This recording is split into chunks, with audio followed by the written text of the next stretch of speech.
how we can control the distance? Backswing. Backswing control, right? And in pitch shots, do we need low point ahead of the ball or behind? Ahead. So with all the clubs except driver, everything is ahead of the ball, right? Now, वो अगर मैं बार बार वो चीज पे focus करूँ ना तो फिर it goes better. that's what I'm saying. Stability is the first thing. Na? अब उससे क्या हो रहा है? You actually working on lowest point of your rack. Na? So this is the lowest point of the body weight front, hands a little ahead of the ball by moving body weight. That's it.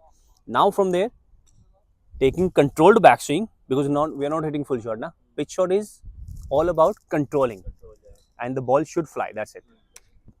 Now what I'm doing, everything is same. Chipping wala, body weight left, halka sa, controlled backswing, and just go. That's it. So this is how you do your pitching distance control. What club are you using? Sand.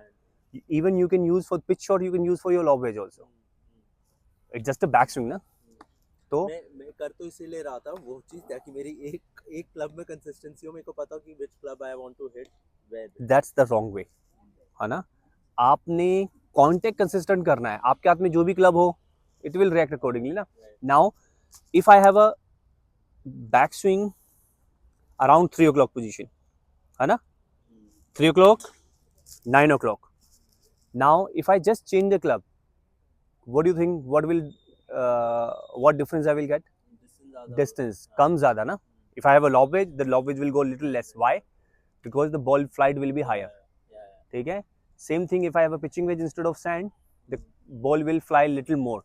But how much difference you can get? It's around maximum 5 to 6 yards, 7 yards. है ना? It depends player to player, and it depends the rhythm of your swing. But this is how you can identify the distance by just changing the club once the contact is consistent.